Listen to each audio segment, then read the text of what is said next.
Well, it says we're live. Hello, everyone. It's Tuesday. It's 4 o'clock Pacific, 5 o'clock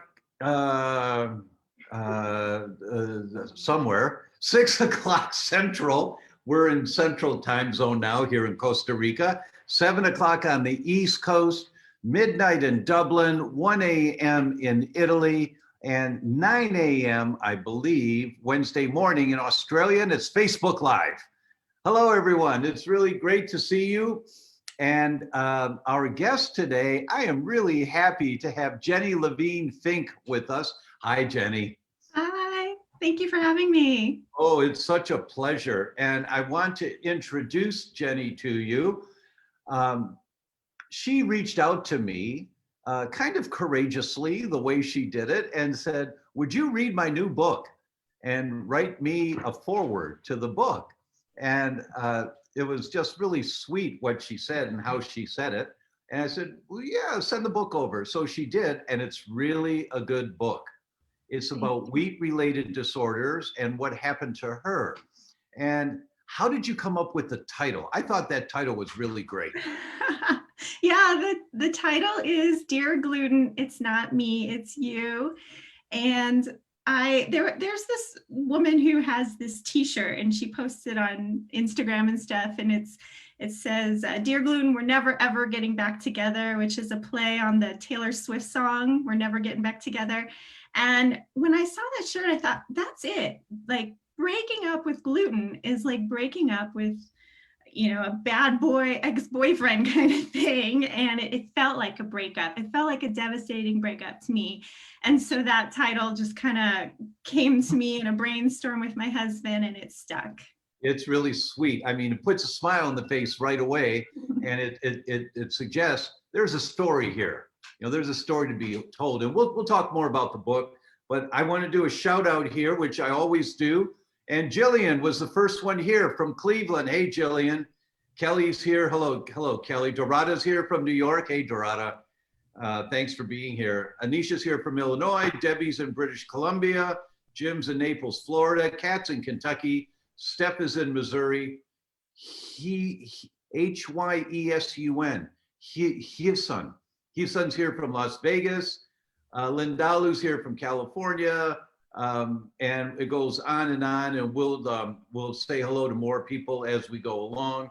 Homa's here from California with a couple of hearts and stars. Thank you, Homa. Laura's here. Hey, Laura, from our team at theDr.com, and she's in Southern Oregon now, moved earlier this year and loves where she is. Darcy's here in North Carolina, Terry, South Carolina. Gwendolyn's in New Zealand. Hey, Gwendolyn, thanks for being here. What time is it, Gwendolyn, in New Zealand?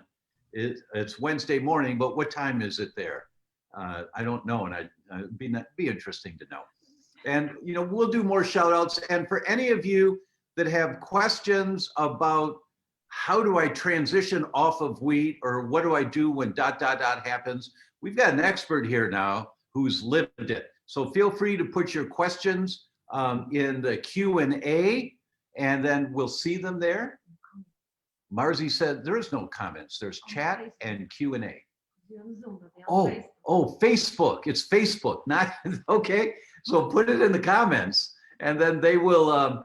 My team will put them in the Zoom thing so we can see them, and we'll answer your questions. Marzi says hello, everyone. Okay, can you show me your belly? Come on. There's stars flying right now and hearts, and come on. So, I'm dragging my wife over here to show you all. Next week is my belly. Yeah, that's just this big belly here. Look at this Buddha belly here. Isn't that great? Cute. Oh, it's really great. Thank you, honey. I just got to do it. So let's start with, what do you think, Jenny, is the most common challenge people have in going gluten-free? Oh, there's so many challenges, but I think it's because it's in everything, and it's so hard to decode what ingredient it is. Like, it doesn't just say wheat, barley, or rye. For gluten, it might say something like yeast extract, and we're supposed to know yeast extract is made from spent brewer's yeast. And how are we supposed to know that? And what is spent brewer's yeast? And what is this stuff? And so it's just so pervasive in so many products. But then on top of that, when you have celiac, you really can't have a crumb. And so eating out becomes such a challenge. Traveling becomes such a challenge because you are dependent on other people for food. Even eating at, my parents' house, I've really had to work with my parents to make sure that I can eat safely at their house. So it's just in everything. Someone may touch bread with their hands and then touch your dish and your salad or whatever, and then all of a sudden there's gluten crumbs in there. And so I think the biggest challenge is just really getting it out of every product, every ingredient, everything that you put in your mouth. Someone offers you a stick of gum, you have to be like, oh, can I see the label? Right. And you have to do that to protect yourself. And after you get beat up enough times, meaning you have a reaction, you get the courage to ask, I'm sorry, may I see the label on that, please? Because people don't know. And when Jenny says that a crumb, I want to put that in perspective for you. What the science tells us is that nanomolar amounts, which is I think a nano is a billionth of a gram, nanomolar amounts will activate toll-like receptor 4, the sentry standing guard just inside the first part of the small intestine. Nanomolar amounts. So if you take a wooden spoon to stir the pasta on the stove for most of the family, and then you take the same wooden spoon and you stir the gluten-free pasta that's in another pot, you've contaminated the gluten-free pasta. Right. I mean, it's that specific. So when Jenny says, crumbs, she means crumbs, whether you can see them or not, because your immune system trying to protect you is going to say, wait a minute, we can't have this, and cause that reaction. So exactly. We've got to be really, really careful with this one. So we have questions already coming in. Can mold or parasites house gluten antibodies and keep your antibodies high, or are they related in any way? Thanks so much for taking the time to answer this question from Sean Quilo. Can mold or parasites house gluten antibodies and keep your antibodies high? No, I've never heard of that concept before, Sean Kilo, in any aspect of immune function. So that if you're having reactions that you suspect are similar to your gluten reactions you've had in the past, and you have confirmed or you suspect you've got mold in your house, the mold is triggering your immune system to produce antibodies that can cause similar types of symptoms for you. That is not directly related to gluten. However, we do know that mold will grow on bread, that's where penicillin came from. That's how they identified penicillin is it was from the mold growing on bread, and they found out that this penicillin killed bacteria. That's a whole nother story. Kim asks, if we tested for gluten allergens, does this mean we will always be gluten intolerant? You are so right, it's so hard to eat out or travel. It's almost easier to stay home. So Jenny, do you want to start with that one? If we test for gluten allergens, does this mean we will always be gluten intolerant? Right. Well, so gluten is not necessarily an allergen per se. An allergen would be maybe wheat. But once you do test positive for celiac disease, you always have celiac disease, even if you're able to put your symptoms into remission. And the same with a gluten intolerance or gluten sensitivity. Once you have it, you always have it. Now, I actually know a lot of people who go gluten-free and they feel better and they're like, I'm cured. And then they start eating gluten again, right? And they don't realize that that's why they're cured. So it's really a lifelong prescription. The gluten-free diet is a lifelong prescription. And that is why it is so challenging, because you may have no symptoms and you may feel amazing, but you still have it. Right. And the danger, people think that if they eat something and they feel fine, it's okay to eat that food. Meaning, if they don't have gut symptoms when they eat something, they think it's okay to eat it. And if they don't have gut symptoms, it's fine. It's just fine. The problem with that line of thinking is that you're limiting yourself to your gut as the only system of the body that could be affected by exposure to wheat. And we know the ratio is 8-to-1. For every one person that gets gut symptoms, there are 8 that don't. And what they get is brain symptoms or skin symptoms or joint symptoms or kidney symptoms or depression or anxiety or schizophrenia. They don't get gut symptoms. So they think when they eat it, they don't have any gut pain, so they're fine. And that's not the case whatsoever.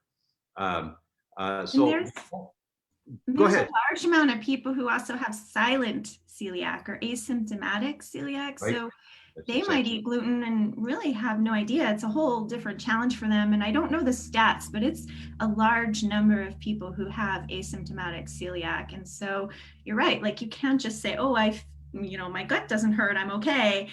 There's other things at play that people don't realize.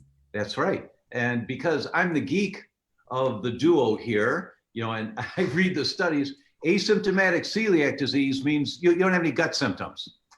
And so that's asymptomatic. And the ratio is 8-to-1 that they do have symptoms, but it's headaches, but it's not gut symptoms. So it's not a symptom of celiac because historically, celiac was related only to gut symptoms.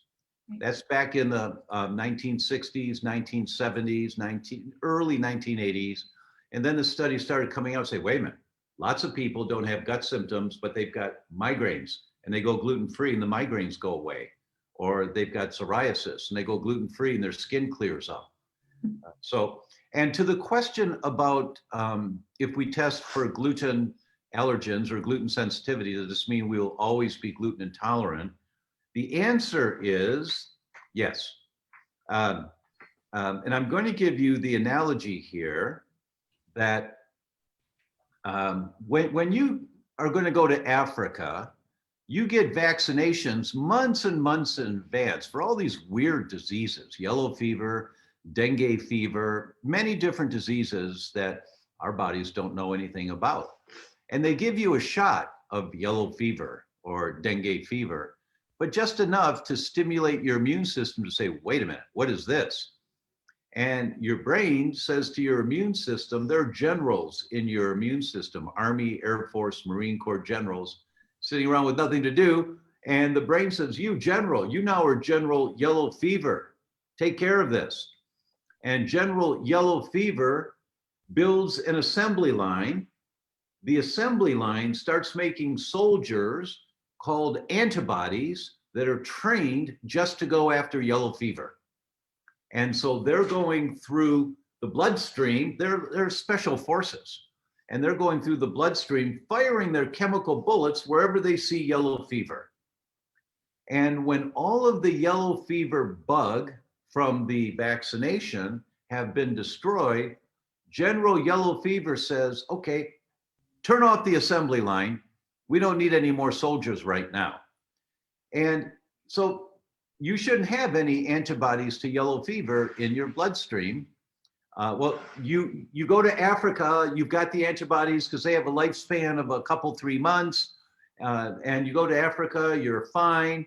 You come home 5 years later, you shouldn't have any antibodies to yellow fever in your bloodstream.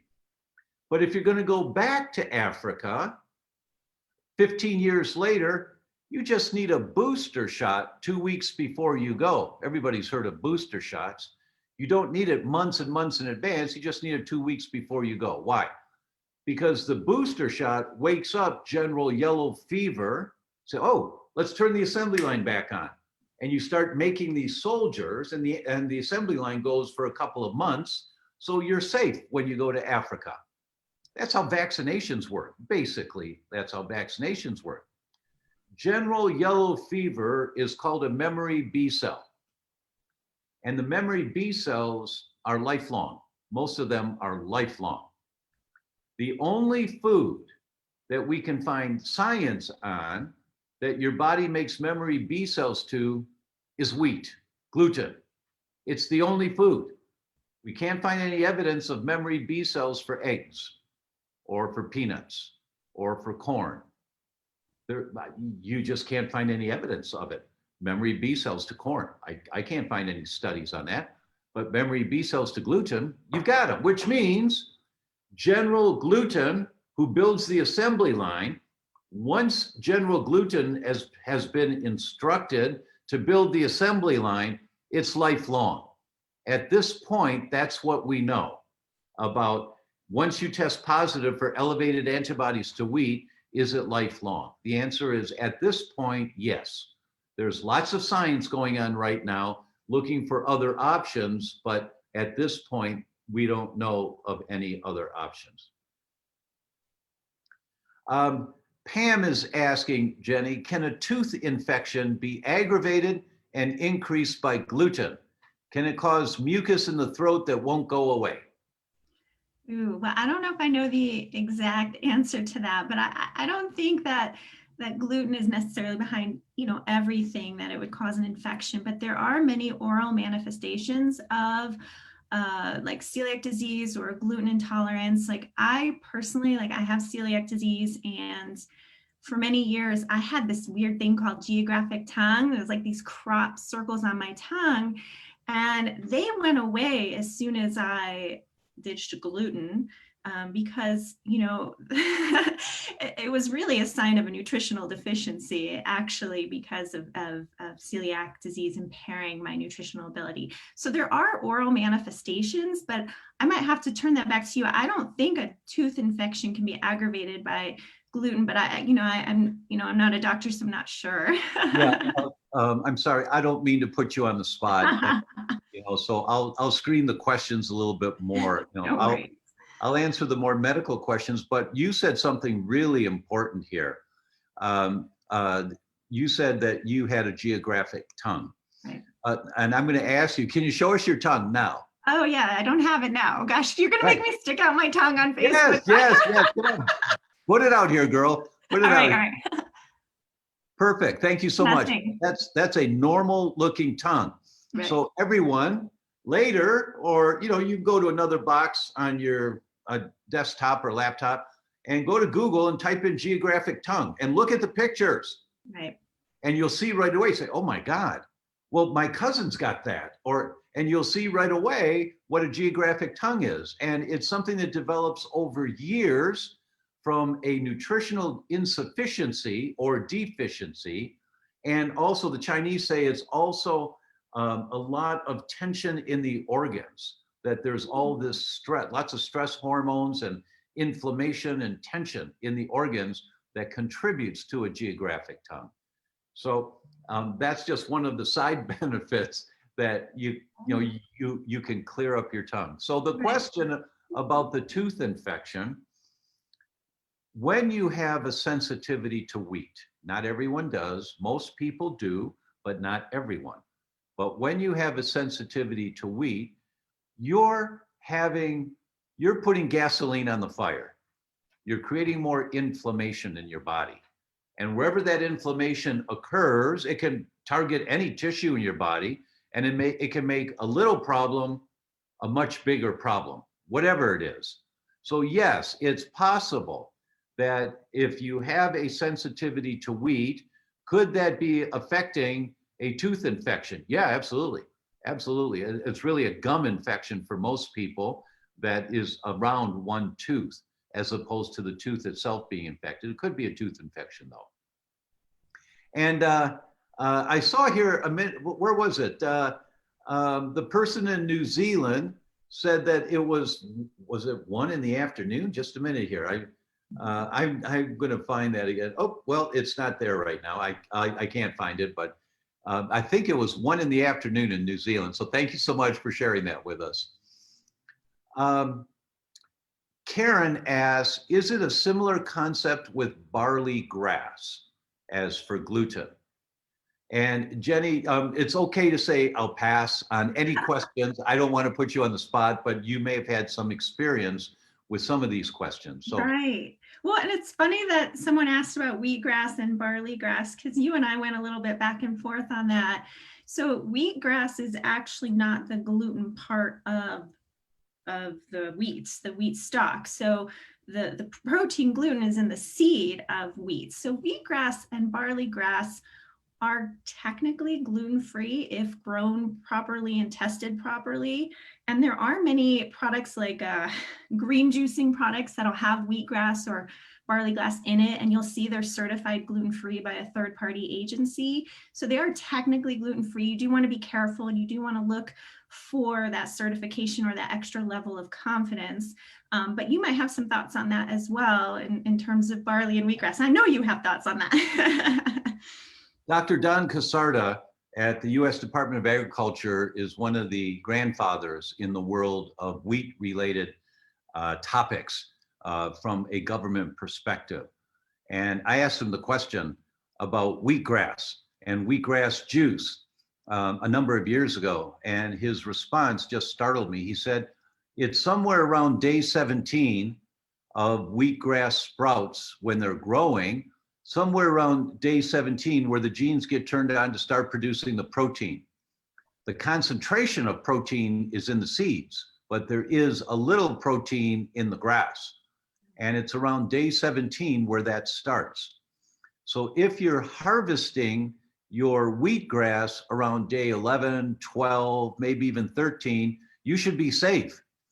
But most commercial companies will let their grass grow taller, meaning it's a little bit older, because you get more juice from the same amount of grass if it grows a little taller, right? And if there is wheatgrass that is certified gluten-free, I'd trust that in the US because 98.7% of all the certified gluten-free products are gluten-free, 98.7%. But if it's not certified gluten-free, then I would be very cautious about commercial wheatgrass. Wheatgrass can be great for you. It's got lots of power nutrients in it. And if you find that's something you're attracted to, then you might want to grow your own just to ensure, or find a harvester of a wheatgrass farm and get it before it's have it harvested before day 17. That would be the way that I would look at that.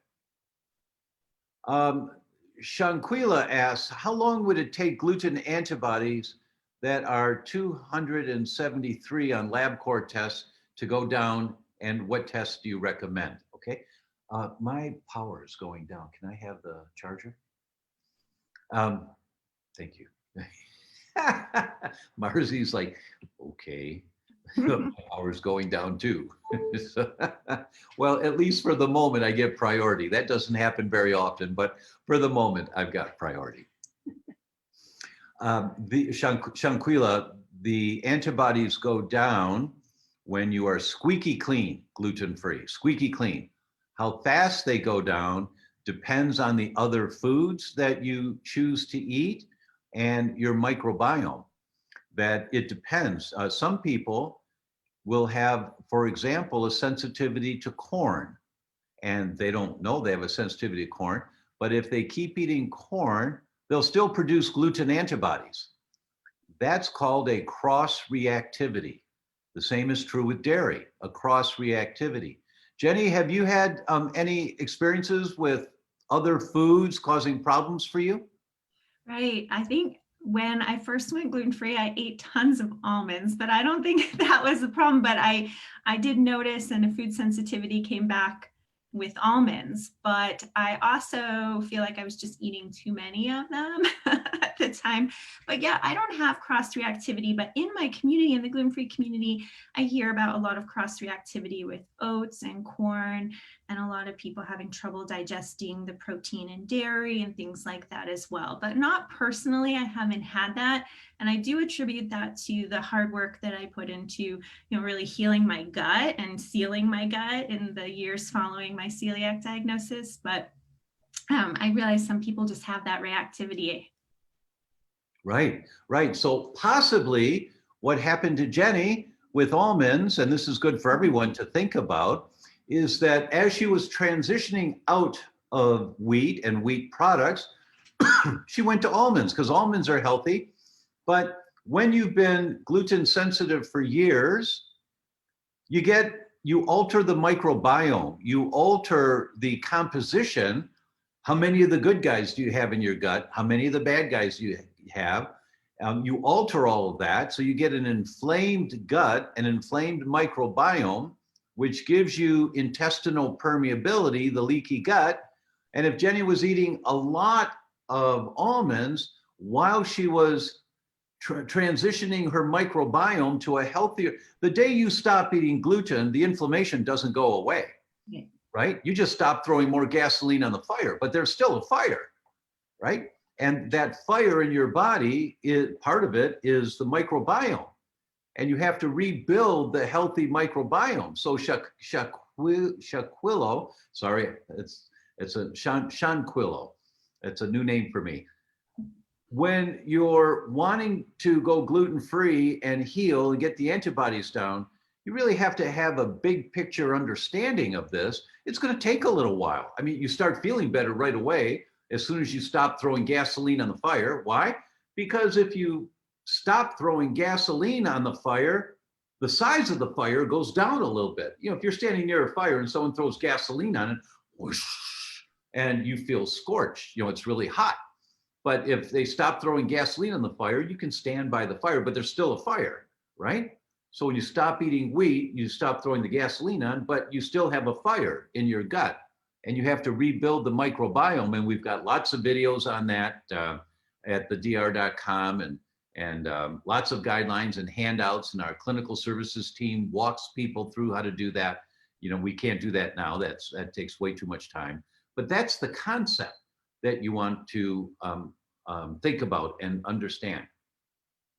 Luann asks, I cannot have dairy, wheat, or eggs. My son-in-law and sister have the same issues. All of us have hypothyroid. Is all of this related? Does gluten cause hypothyroidism? Absolutely, Luann. There are many, many studies. Just Google gluten and hypothyroid or gluten and Hashimoto's. And you will see the autoimmune disease, Hashimoto's thyroid disease, and you will see the studies on low thyroid function, hypothyroid, with wheat. It's a very common target organ that our immune system, and this one is from what's called molecular mimicry. And what that means is that the immune system's attacking wheat, but when your body makes the antibodies, when General Gluten builds the assembly line and trains the soldiers to go after wheat, they're looking for what I like to call an orange vest. So they get out in the bloodstream and they're looking for orange vests. That's wheat, right? And your bloodstream's just a highway, right? And everything's going along in the same direction, but everything's bouncing into each other. You know, there's no lanes of traffic in your bloodstream. How do the antibodies know what to attack? Well, they're looking for orange vests. And in reality, it's a protein signature that they're looking for. And unfortunately, the protein signature of wheat looks a whole lot like the surface of many of the different parts of your body. That the surface of the thyroid facing the bloodstream is made up of proteins and fats, and those proteins are very long proteins, amino acids, long chains of amino acids, but part of the protein of the thyroid facing the bloodstream includes yellow vests. And so the antibodies that are looking for yellow vests, gluten in the bloodstream, they say, oh, look over there, yellow vest. And they fire their chemical bullet at your thyroid. And when that continues, because you have toast for breakfast, sandwich for lunch, pasta for dinner, you keep getting more inflammation of your thyroid, and it lowers your thyroid function. So yeah, it's very common to see thyroid symptoms associated with a wheat-related disorder. Jenny, do you want to add to that? Anything that you'd like to add? Well, I was thinking too, and you probably know the stats on this, that, you know, once you have an autoimmune condition, your chances of having another autoimmune condition go way up. And so a lot of times, you know, things like, or diseases like celiac disease, someone will also have hypothyroidism, or they might even have type 1 diabetes. There's a huge connection between these different disorders. So sometimes if you don't control one, you end up getting another. But definitely see a lot of people with thyroid conditions due to a gluten sensitivity or related to having celiac disease. Right. And do you talk about thyroid in your book? No, not really. It's not, the book is more focused on celiac and gluten sensitivity. Yeah, good, okay. Marilyn asked the question, my grandson is a little over 2 years old and is not talking very much, and he's tall but not gaining weight. Should he be tested for celiac? I am celiac, but my son has never been tested. And in the immortal words of Rosanna Dana, you think? Yeah, definitely test him. Absolutely. And Marilyn, there are tests out there, different levels of comprehensiveness. And unfortunately, no, you don't want to test just for celiac. You want to test for a wheat-related disorder, meaning is the immune system fighting wheat? One of the ways it will fight wheat is to show up the markers for celiac. And somewhere between 1% to 4% of the population has celiac disease. But that's only one of the manifestations. There are so many manifestations that we know of now with wheat-related disorders. You can test negative for celiac, but if you're positive for a wheat-related disorder, you can be so sick, some people can't function in life. Well, they were tested for celiac and they were negative, so wheat's not a problem. No, they were tested for celiac and celiac was negative, but they were never tested for wheat. They were tested for one component of wheat. Right. The tests that the doctors do most of the time when they're checking to see if you have a problem with wheat is, and some labs will call it gluten, they're checking for gluten, but there are many different types of gluten in wheat. And they're checking the most common one that's called alpha-gliadin. That's an important one to check, but it's only one. So you want a comprehensive test so that you don't miss something. And Mayo Clinic started publishing on this in January of 2016, that they called it a new era in laboratory medicine. So I want to talk about this concept because it's really important for everyone out there. And I call it the 30-30. That 30 years ago, it took a 30 by 30 room, floor to ceiling computers at MIT to generate the computing power of this phone. And if I had talked to you in 1985 and said, I'm going to hold this little black thing in my hand, and I'm turning it on, and I can tell you that the air particulate matter in Spiazzo, Italy right now is 80. That's a warning. Whereas in Chicago is 52, but that's still in the warning category. San Diego is 90. And I can tell you the air particulate matter anywhere in the world. Or I can tell you what is the circumference of the state of Arizona. Anything you want to know, you can pull up in seconds in this little tool that we have in our hand. If I had told you that 30 years ago, you would have said I'm a nutcase and I've been watching too much Star Trek, right? Technology changes. And the tests that unfortunately most laboratories offer are the tests of the 1990s and the early 2000s. They're good tests, but they're not comprehensive. So the only test out there it's the most comprehensive test anywhere in the world, and I lecture all over the world on this topic, so I know the laboratories in many different countries and what they offer.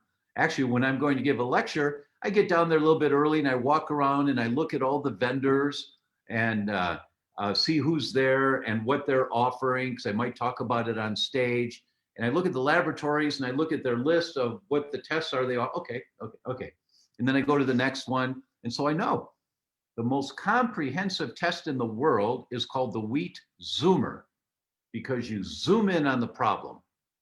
And it is 97 to 100% accurate every single time. No laboratory can claim that, except this lab, because they have what Mayo Clinic calls a new era in laboratory medicine. It's called silicone chip technology. You can learn more. We'll put a link in here to the Wheat Zoomer on our website. Download the information, take it to your doctor and say, please order this test for me. And by the way, or for my grandson, by the way, the test is now available as a finger prick test. So you don't even need to do a blood draw. And it has the same accuracy according to Mayo Clinic. That's amazing. It really is. It's a whole new world. I was wondering if I could add to the testing a first Yes, of course. relative for celiac disease as well, because you are more likely to be diagnosed with celiac disease. Your percentages are higher if you have a first degree and even a second degree relative with celiac disease. So that the woman who asked the question should definitely test her son. But the kicker is, like you were saying, is that there may be another gluten disorder that we don't know about if it comes back negative for celiac disease. But we also know that celiac disease can develop, or that, having a gluten intolerance is a precursor to celiac disease. And so you really do want to monitor your son through the years. And you can also, I don't know if you talk a lot about this too. I think you can also get genetically tested for celiac disease to see if your son carries one of the two celiac disease genes, so that you know that he is predispositioned to potentially have celiac disease. It doesn't necessarily mean he won't have a gluten disorder of sorts, but it could mean he doesn't have celiac disease if he doesn't have the gene. I was also worried about my son, who is on the smaller end of the growth spectrum. And obviously I have celiac disease, so I was concerned maybe he has it and he wasn't growing properly. But we did genetic testing and he actually doesn't have the gene for celiac. So, we obviously want to watch him for other gluten disorders, but it is an interesting way to know if you need to monitor your child through the years for celiac. That's really a good example. And I'm going to take the opportunity to point out that Jenny's son apparently does not carry the two most popular genes for celiac disease. We now know there are over 32 genes for celiac, but there's two most powerful ones that everybody agrees on. But that doesn't mean he will not or does not have a sensitivity to wheat. Now, let me give you an example of this. When a patient goes to see a doctor, or a parent brings a child to a doctor because the child has some neurological symptoms, maybe it's headaches, maybe it's numbness and tingling, maybe it's seizures, epilepsy, whatever it is, and the doctor makes a recommendation and the recommendation doesn't work. The person comes back a couple months later, they tried the meds, they don't work. The doctor gives them something else, it doesn't work. They come back a few months later. The doctor says, let's send you to a neurologist, a specialist in brain and nerves. The person then goes to the neurologist, and the neurologist makes an exam and gives a prescription, doesn't work. The patient comes back, the same scenario. So now we're 6 months, 8 months, a year into suffering and trying these recommendations. If it's a conscious neurologist, they make 2 attempts, and what their attempts, it's not working, they refer the patient to a tertiary research center. So this paper that I'm going to quote to you is from a tertiary research center. That means they're the third group to look at this patient.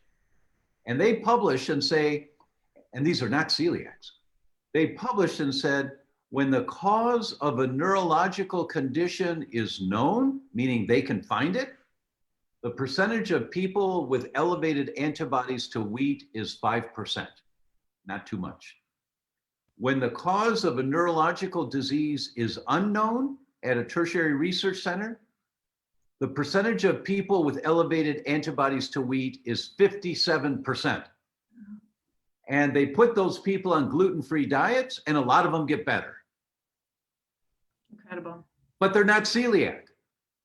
So if you only think about celiac, you could miss a lot. So celiac is really important to test for, especially when there's a family history, but you always want to focus on a wheat-related disorder, not just celiac. Right. That's why the wheat Zoomer tests are so good, because they look at 26 different compounds in wheat, not just one or not just two. They also check for celiac in that test. And a number of people have said, do I need a doctor to order that test? No, you can order the test on our website if you want to. I always recommend that you go to your doctor first and ask them to get it for you, because then maybe insurance will cover it or something like that. But also the doctor will learn about the test and learn, wow, this is so much more comprehensive than anything I've ever had before. This is great. So we always suggest that you go to your doctor first, but your backup is that you can order it at theDr.com. Mark asks, what about wheatgrass and tea? Often seen. Really good point, Mark. Really good point. Same concept. If they harvest the wheatgrass after day 17, it's going to have the proteins. The proteins start forming around day 17. So, and that's true with barley grass, powders that are added to green drinks, and all of that. It's unfortunate, but if it doesn't say certified gluten-free, you're not safe. It's just not safe. Maria says, I have a gluten, grain, dairy, and sugar-free lifestyle for a couple of years now. Is it safe to eat certified gluten-free organic oatmeal? Jenny, what would you think? Yeah, well, it's the quiz show, right? I personally think absolutely it is safe to eat certified gluten-free or even just gluten-free labeled oats. You do want to be careful with just oats in general. While they are gluten-free and they do not contain the gluten protein, they are grown in wheat fields and harvested with wheat fields. So there's a lot of cross-contamination. And I don't know the exact numbers, but I know people have tested oats before, and they really do have a lot of gluten in them just through that harvesting and growing process. So if it does say gluten-free, and you are feeling like that company has satisfactory testing protocols in place, quality control protocols, it's safe to go ahead and eat oats. And I eat oats all the time safely as long as it says gluten-free on it. Really good answer. And I agree completely with what you've said. When oats grow out of the ground, there's no toxic gluten in them. When you buy oats off the shelf, there's usually toxic gluten in them. And Tricia Thompson published a study a long time ago in the New England Journal of Medicine on this. They took 4 different companies, their oats, Quaker, Country Choice, that's organic, an oats-only facility in Ireland called McCann's, and one other, no, just 3 different companies, but they took 4 samples. Yeah, because it was 12 samples total. They bought them in the spring, the summer, the fall, and the winter. So they were different harvest groups. 11 out of 12 were toxic with gluten. 11 out of 12. And even the one that was in an oats-only facility, McCann's, the Irish oats-only facility, still they were contaminated. So if they're certified gluten-free in the United States, once again, the percentages for certified food is 98.7% of them are gluten-free. So it's likely safe for you to use them. And we always tell patients if they're diagnosed with celiac or a gluten-related disorder, if they ask, well, can I eat oats? Here's the story. Right. You have to give them that are certified, and it's okay. Go ahead. But if you're not feeling better within 3 weeks, I don't care what your symptoms are. If you're applying the principles that we recommend, not that you're healed in 3 weeks, but you should notice that something's better. You know, I'm not as inflamed, or something's working better. If you're not feeling that within 3 weeks, stop the oats. Right. And just stop grains for a little bit of time. And let's see if that then gets you over the hump and now you're feeling better. So that's how we recommend it at theDr.com. And I'll add also to this oats discussion in my celiac gluten-free world, they're so controversial. And there's some people who say you can only eat what's called purity protocol oats. And I disagree with this. Purity protocol oats are safe to eat in general. They're oats that are grown on dedicated gluten-free fields and with dedicated equipment to package those oats. But a lot of companies are using what's called commodity oats, like Quaker's using commodity oats, Bob's Red Mill is using commodity oats. And these are oats that are either mechanically or optically sorted. So the gluten in the oats are being sorted. But these companies have amazing technology to sort them. They have really good testing protocols in place. So you might have heard in the celiac community, oh, I can only eat purity protocol oats, not commodity oats. And I just don't think that's the case. I think the bottom line is you just want to know that they've been safely tested and that they are, that they do contain less than 20 parts per million of gluten, which is the FDA recommendation here in the US. Well, I didn't know that about the purity oats. So thank you. Thank you for sharing that. That's great. Glad to know that.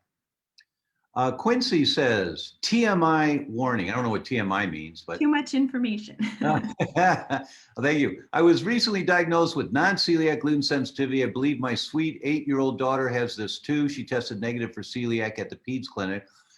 Good for you, Quincy, that you're framing it correctly. Okay, so she's not celiac yet, perhaps, but I believe she's got a gluten sensitivity. We did the ridiculous rhythm of occasionally eating gluten while away from home, getting insanely constipated, eating prunes to fix it for far too long. I wish I'd known this information 20 years ago. Any advice for eating out, birthday parties, etc.? Jenny, do you want to start with that one?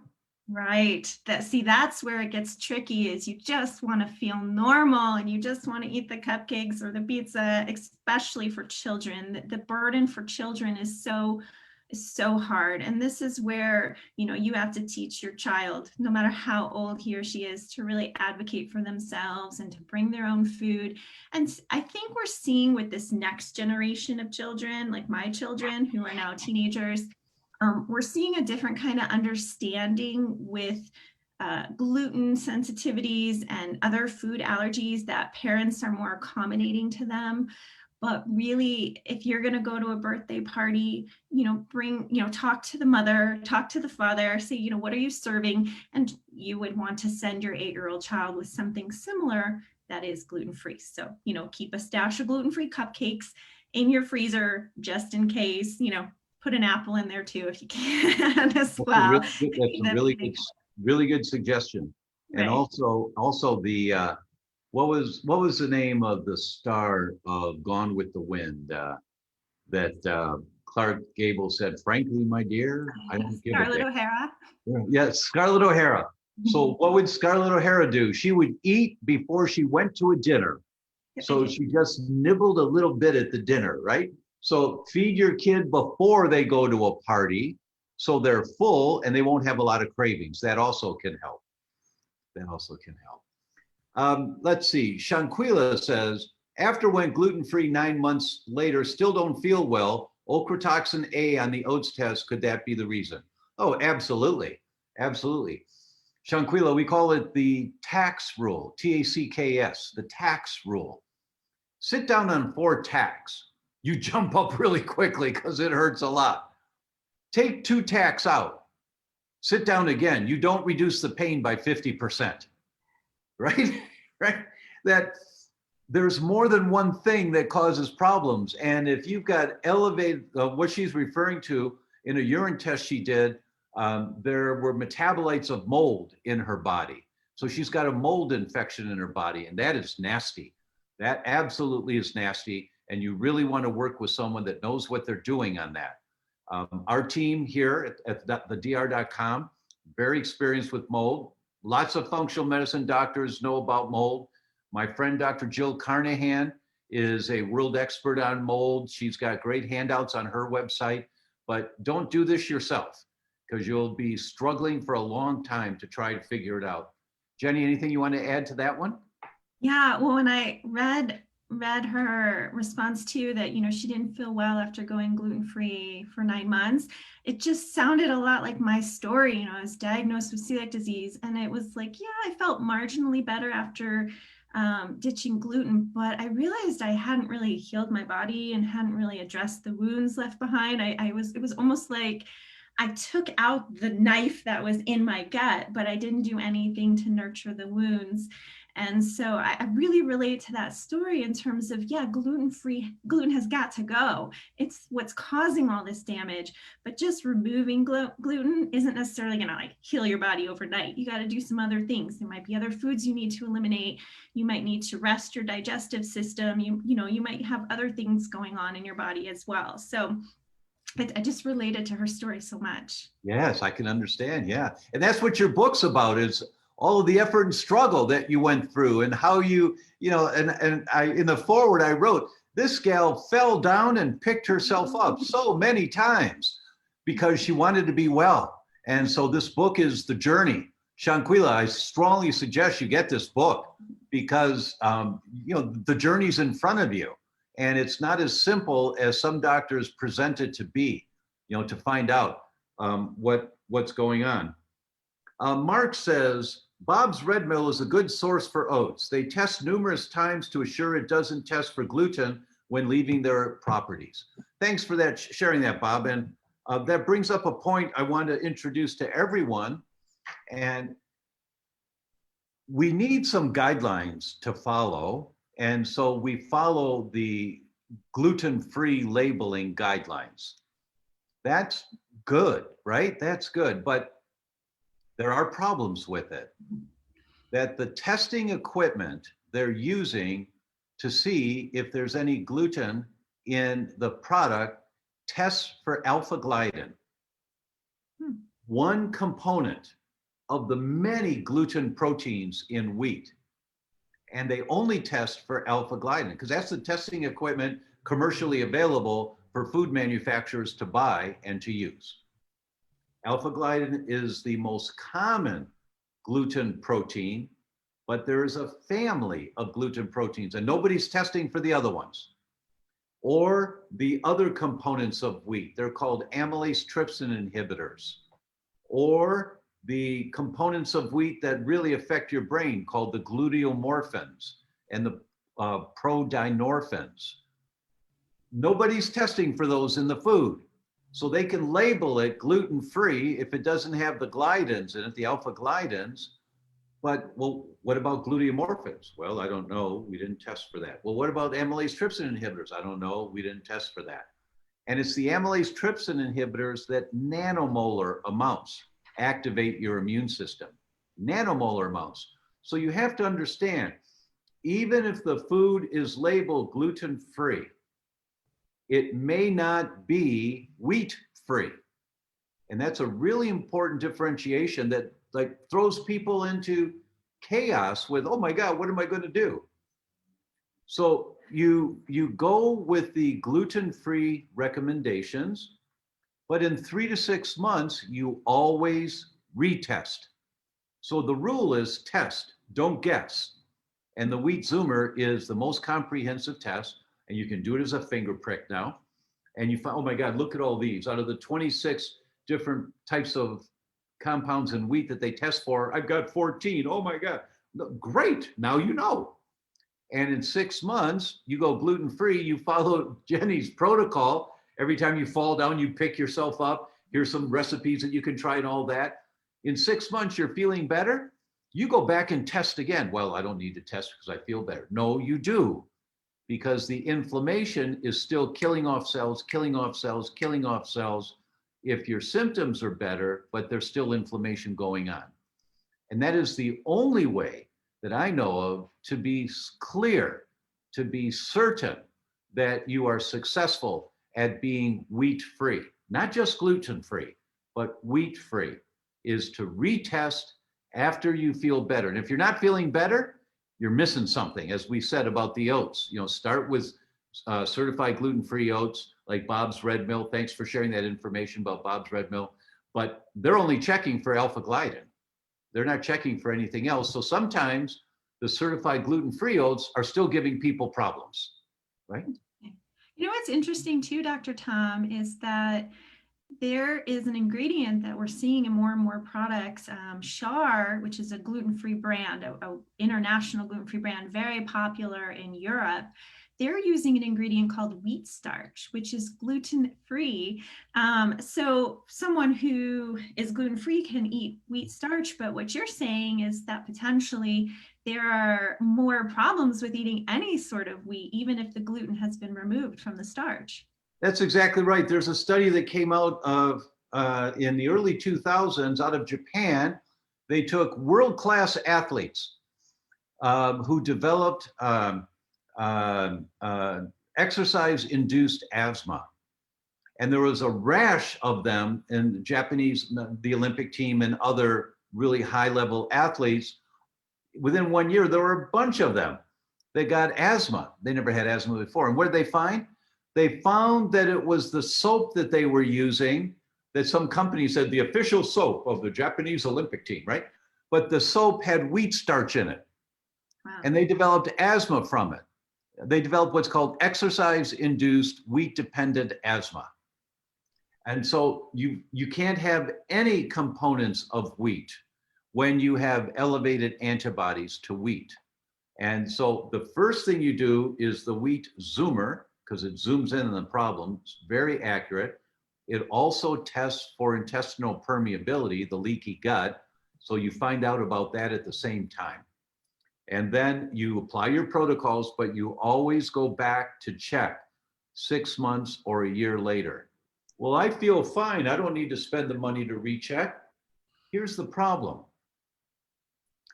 26% of everyone with antibodies to wheat that are elevated have elevated antibodies to their brain, to the cerebellum in their brain. 26%. 22% of those with elevated antibodies to wheat in our practice, and this was 316 people in consecutive patients, didn't matter what they came in with. I did this one blood test on all of them. If they didn't want the test, I gave the name of 2 other doctors to go see because I was doing research. And if you want to do this, fine, but no, we'll do the test. Okay, good. So we did 316 consecutive patients between the ages of 2 and 90, irrespective of what their presenting complaints were. 68% of them had elevated antibodies to wheat. 68% of everybody. And if they had elevated antibodies to wheat, 26% of them had elevated antibodies to the cerebellum, the area of the brain that controls muscle movement. 22% had elevated antibodies to myelin, the saran wrap around your nerves. And when you start losing the myelin, you get numbness and tingling, and eventually that's the mechanism that causes MS. So you don't feel when you've got elevated antibodies to cerebellum. You don't feel when you have elevated antibodies to myelin or elevated antibodies to your heart. You don't feel that until you kill off so much tissue. Now you're having problems. You want to know what a cerebellum problem is? Don't do it now, but stand up, close your eyes, lift your right knee up towards your chest. Hold it to a count of 10. Put your foot down, keep your eyes closed, lift up your left knee towards your chest. Hold it for a count of 10. If you can't hold your balance on one leg with your eyes closed, it's a common indicator. I need to check their cerebellum. Oh, wow. That their balance is gone, or it's out of balance. Their structural balance is off. So people check that. And so when you feel better gluten-free, your gut feels better, your thyroid feels better, whatever it should be, meaning you have more energy if your thyroid's feeling better, you're losing a little weight if you had gained weight. When you go gluten-free and you're feeling better, you still have to retest when you think you're okay. You have to retest to see, are those antibodies still there? Because if they are, it's not black or white, you're healthy or you're sick. You know, there's degrees. And so the end stage of when you're not well is when you have symptoms. But there may be all these other things going on at the same time. So you always want to test. Kim is saying, is there a way to sensitize a child to eggs if they are highly allergic? Yes, there is. There's a field of allergists Oh, what's the name of the organization? Uh, uh, oh, I've lectured to them 3 times over the years, and they do almost like homeopathic dosing, very safe, but exposing the person to the substance that they're highly sensitive to, no reactions, and they do it over a number of months, and the person builds up some immunity to it. Um, they're a specialty in the world of allergy. Is it FARE? The FARE? No? I'm sorry, I'm not remembering it right now. If I remember before we end, but if not, just Google desensitization allergies and see what comes up. But yes, there is a protocol for that. Maggie asks, what's the air particulate matter of Cleveland? I don't know. I don't know. And I'm not, yeah, I'm sorry, I'm not going to take the time to do that here on the phone while everyone's waiting, Maggie. So the app is called Air Matters, AIR, Air Matters. Download it for free, and then you can find out the air particulate matter anywhere in the world. Can you address obesity and celiac? Jenny, do you want to start with that? Yeah, I can address it a little bit. I think what most people think of celiac, you think of someone really skinny and malnourished, but we're finding that the majority of people being diagnosed with celiac today are actually overweight or obese. It's not just a disorder of, you know, the very frail and thin anymore. And then on top of it, you know, people are experiencing a lot of inflammation weight. And on top of that, they're eating a lot of gluten-free packaged foods and they're gaining weight. And so, you know, I think that just in general, that celiac disease is a disorder not just for the skinny. It's really a lot of people are affected by it regardless of their weight. I think that addresses your question, Irene. Dr. Tom, do you have anything to add on that? Yeah, the only thing to add on that is that celiac patients as adults are more vulnerable to developing obesity than non-celiac patients. It's 26 or 28% more likely to develop obesity because of malabsorption and all the inflammation that they're carrying. I see this question came in from Amal that really surprises me. So I'm going to share it with you. When you think you know what you're doing, there's always something new to learn. I've been talking about COVID and about the value of tonic water. Now, tonic water is not going to cure a viral disease, but there's lots of evidence as to how it can help strengthen your immune system. And I won't go into that in detail. You can watch one of the earlier coffees with Dr. Tom on Facebook that I did. We talked about it in great detail. But Amal asked this question. Speaking of gluten and corn cross-reactivity, Dr. Tom, do you know if the fructose in the Fever Tree Light tonic water you recommended, which a few months ago, which Marzi and I drink regularly, which you recommended a few months ago with the quinine, is fructose corn syrup? So if the fructose in the Fever Tree Light is fructose corn syrup, I do not know. That went right past me, Amal. I'm sure I saw fructose, but I wasn't looking for that. I was looking for the quinine and how much sugar's in it, and it's low amount of sugar, but is it fructose corn syrup, which you really want to avoid as much as you can. It alters your microbiome and lots of other things, but we will find out now about that. So thank you, Amal, for asking that question. But it's an example that even those that think they know, you know, we don't know. You know, you're always learning more. So Jenny, about your book, what will people get from your book? What do you think is the takeaways that they will get from reading your book? Oh, goodness. So, you know, I think that it was funny. Someone told me the other day they read my book and they thought they were going to get a lot of practical information and well-researched information, which they got. But then on top of it, they said, I wasn't expecting that emotional nourishment as well. And really, that's what I think you get. You get those practical tips about how to consciously uncouple with gluten and get it out of your life. And why you need to get gluten out of your life and wheat now too, right? And then you also get to really talk about some of the emotional burden of the gluten-free diet and really relate to some of the stories that I share, because there really is a lot unpack when you go gluten-free. It's not just like, oh, okay, goodbye gluten. You know, there's physical withdrawals, there's emotional withdrawals, there's a lot that you go through. And then it takes you on that journey of healing. And really what I did to heal my digestive system and really try to, you know, get my skin back and my, you know, we talked about the geographic tongue, how I really healed my insides and how it started to show on the outside as well. That's beautiful. And there are very few books that in this world, this topic, that address emotional healing and emotional support in the way that you did, which is why I was so happy to write the foreword to this book. And I think I said 2 or 3 times, she fell down and picked herself up. She got out of the mud, right? And that's what everyone goes through.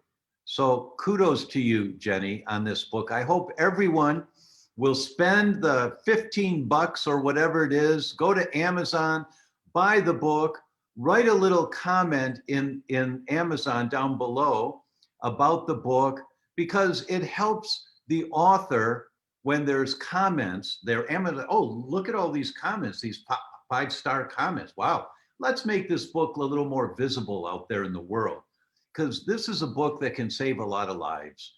And if it gives you emotional support that helps you by 10%, it's dollars well spent. So the name of the book, once again, is, yeah, Jenny? Dear Gluten, it's not me, it's you. Beautiful. Jenny, thank you so much for joining us tonight. It's really great. And thank you for sticking your tongue out for us. Oh my goodness. Well, thank you so much for having me. I feel like I learned so much tonight too. I always learn so much from you, Dr. Tom. Thank you so much for all you do for our community. Thanks. And I want everyone, when you disconnect from this, of course, like it, please, and share the link to a couple of friends. Take just 2 minutes to do that, because it helps with Facebook and making us more visible out there in the world. You know, so take a couple minutes to do that.